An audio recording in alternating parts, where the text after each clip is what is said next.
Thank you for joining Wars of the Roses. As we continue with Part 32, the lesser sections of the Book of Splendour, Book 5, the written word of Kabalism, second period from the Doctrine and Literature of the Kabalah by Arthur Edward Waite. 10.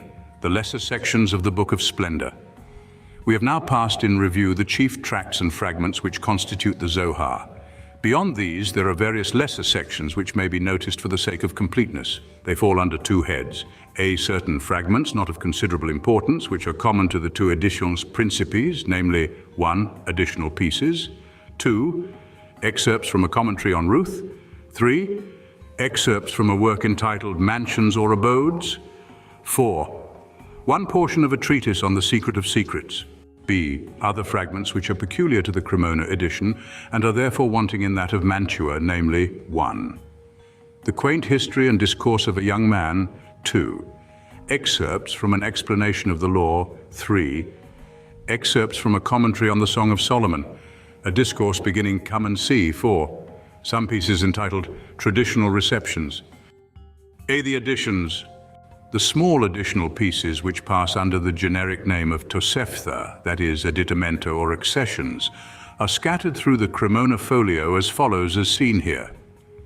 Some of these fragments are addressed more particularly to proficients in the secret things of Kabbalistic doctrine. Perhaps the most curious of all concerns the treasury of souls situated in the supernal Eden. Before the world was created, all the spirits of the just, that is, the rational spirits, the Ruachin, were hidden before him in thought. Each in his likeness, that is, they existed in the divine thought, possessing characteristic individuality. But when he formed the world, then were they manifested, remaining before him in their own likenesses, yea, even in the highest place. He then gathered them into a treasury in the supernal Garden of Eden. And that treasury is never filled, but cries out forever, Behold, the former things are come to pass, and new things do I declare, Isaiah 42:9. What does this mean? It means I show forth all by their name, and this treasury hath neither desire nor appetite, save only to accumulate souls therein. The word here used signifies the higher soul or third principle of the Kabbalists, even as Gehenna, which hath neither desire nor lust, save only to take souls and to purify them, calling daily, Give, give. What does this mean? It means burn, burn, and that treasury receives all souls till the time they are clothed and come down to this world. Through the sin of Adam Kadmon, not the supernal Adam of the Atsiluthic world, which brought on the evil side to the world, the soul Neshama must be clothed in these garments, which are the other garments, that is, not the original vestments of unfallen man, but a coarser material envelope. From this it follows that the sin of Adam did not take place on earth, but in a higher region, which is indeed a recurrent legend of mysticism. The involution and confusion of Kabbalistic psychology is well illustrated by another passage. It is written, Let the earth bring forth the living creature, Genesis 1:24. This means the animal nature, nephesh, which is the higher life that is chaya, meaning possibly the nephesh of chaya, the fourth principle of the Kabbalists. According to one classification, chaya is referable to chokmah in the sephirotic system. And because this life of the animal nature, nephesh chaya, is holiness from above, so when the holy earth draws up through her and is comprised in her, then is she called the higher soul, Neshama, cleaveth unto him, and he is the friend of his Lord, having many watchers protecting him on all sides. He is designated for good above and below, and the holy Shekinah rests upon him. B. The commentary on Ruth. The few fragments of the unknown Midrash Ruth which occur in the Zohar will be found in the Cremona edition, as seen here. It should be noted that a Midrash Ruth is attributed to Rab, the last master of the Tannaites, who died in AD 243. And as I believe that this work has never been printed, it is possible that it is the source of these quotations. There is also extant an allegorical commentary which has been twice printed, and yet another attributed to the 4th century. See the Mansions or Abodes. We have already made acquaintance with a work anterior to the appearance of the Zohar in which there is a methodical description of heaven. It must not be confused with the excerpts which, under the above title termed in the original as seen here, rendered palaces by Rosenroth, give account of the structure of paradise and the infernal region. Their places in the Cremona edition will be found in the following scene here.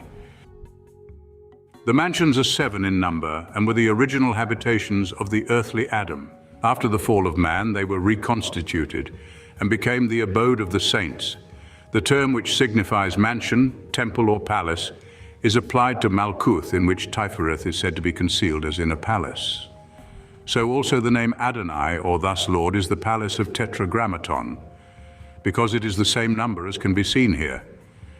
This name is attributed to Bina, and in an especial manner to Kether, on the authority of the Zohar proper, for thus seen here, palace, is the place in which thus seen here, that is, the all, is contained, seeing that Kether includes the whole world of Atziluth.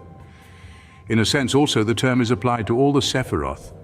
In the plural of thus seen here equals palaces are the branches of the Sephiroth in the inferior worlds. The palace of the Holy of Holies corresponds, says Rosenroth, to the 3 supernals.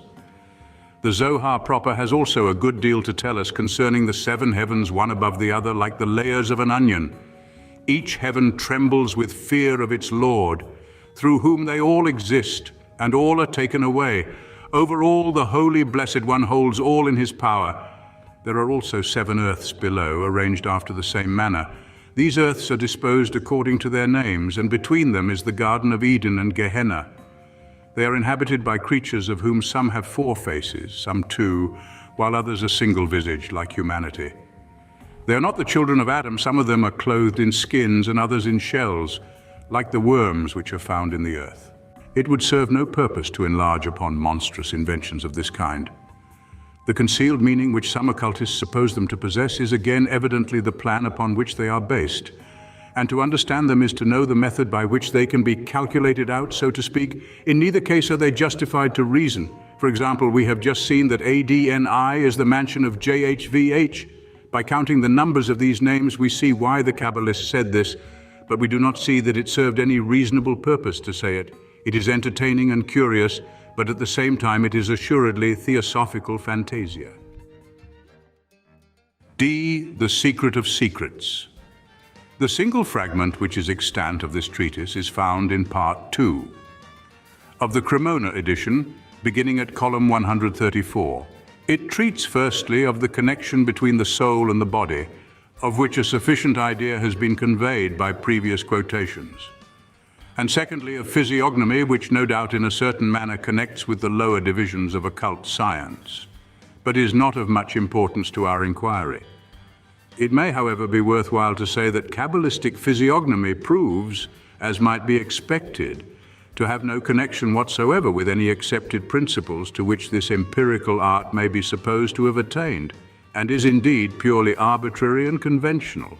Lavater was something of a mystic, but fortunately for his subject, he borrowed nothing, as probably he knew nothing, of the Zohar and its connections.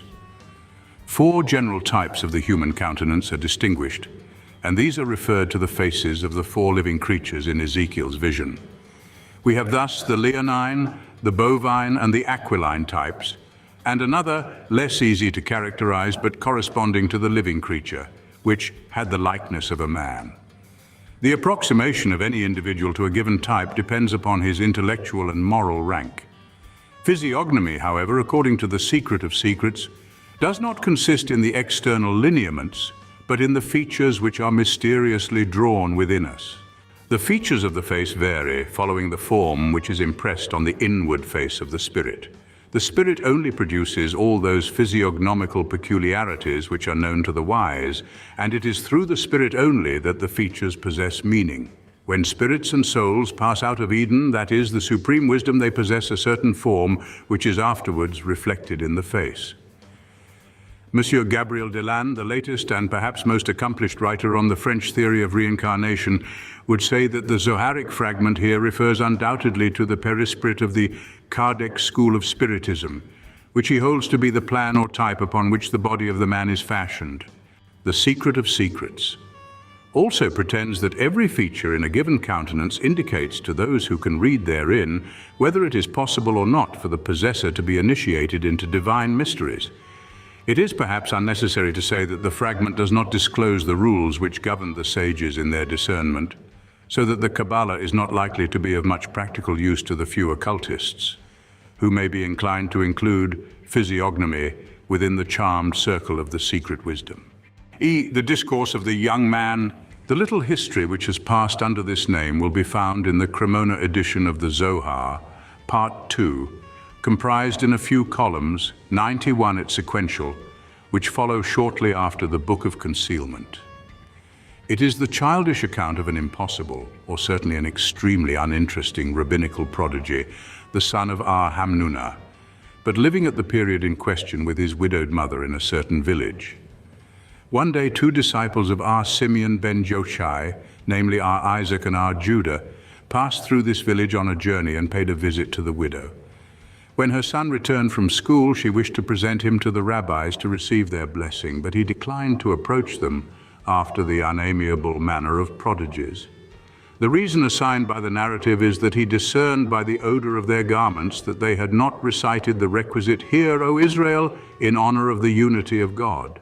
He did not, however, disdain to converse at the table, delivering sundry discourses. 1. On the symbolism of washing the hands, a function of some mystery, because it is written, "So they shall wash their hands and their feet, that they die not." Exodus 30:21, that is Aaron and his sons when entering the tabernacle of the congregation. 2. On grace before meat. 3. On the Shekinah. 4. On the utterance of Jacob, the angel which redeemed me from all evil. Bless the lads. Genesis 48:16, and on other matters. The cautious critic will not be prepared to deny that the invention of this history was beyond the genius of Moses de Leon. However, the discourses convinced the disciples of Simeon ben Yochai that such a precocious youth could not be the child of human parents. And the great light of Kabalism, when the remarks were repeated to him, coincided with this opinion. Our analysis of the Zohar, regarded as a literary document, has reached its utmost limit, and this specimen of the matters not included in the Mantua recension must be held to serve for the whole. Though he regarded the Mantua edition as Codex Correctus, Rosenroth garnered all the tracts and fragments embraced by that of Cremona when he produced his own careful codex. But it must be remembered that the Zohar had in all probability grown under the hands of transcribers and makers of glosses during the space approaching 3 centuries, which elapsed between its first promulgation and the date when it was first printed. We have no means of knowing how much of it was actually contained in the script of Moses de Leon. The suspicion under which it has remained may be partly accounted for by its frequent quotation of unknown works which have been considered fictitious. But the Zohar was edited prior to the persecution of the Jews, inaugurated by the atrocious edict of Ferdinand and Isabella, and many documents existing in Spain may have been destroyed during that fiery epoch. Again, it is impossible to say that continental libraries contain no manuscripts by which the excerpts of the Zohar might be justified. The unprinted literature of Jewry has been catalogued by various bibliographers, but no critical knowledge of its contents is possible by recourse to bibliographies. Let us take, for example, the passages from a commentary on the Canticle of Canticles, which is peculiar, as we have seen, to the Cremona Editio Princeps.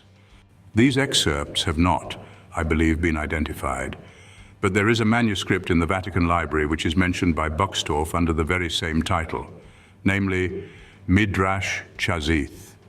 It is the work, as he tells us, of an unknown author, but a uniform tradition assigns it to a Tannite commentator circa AD 100.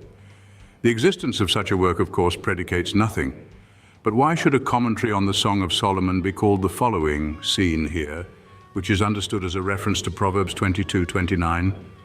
I speak under correction, but I know of no ground except in the idiosyncrasy of the author, and I am inclined to infer, therefore, that the same catchword would not have been used by two writers, but that the editor of the Zohar quoted the alleged Tannite treatise. Thank you for watching, and please don't forget to share, like, subscribe, and comment, and if you can, please consider donating to Wars of the Roses. Links to PayPal and Patreon are in the description. Thank you so very much.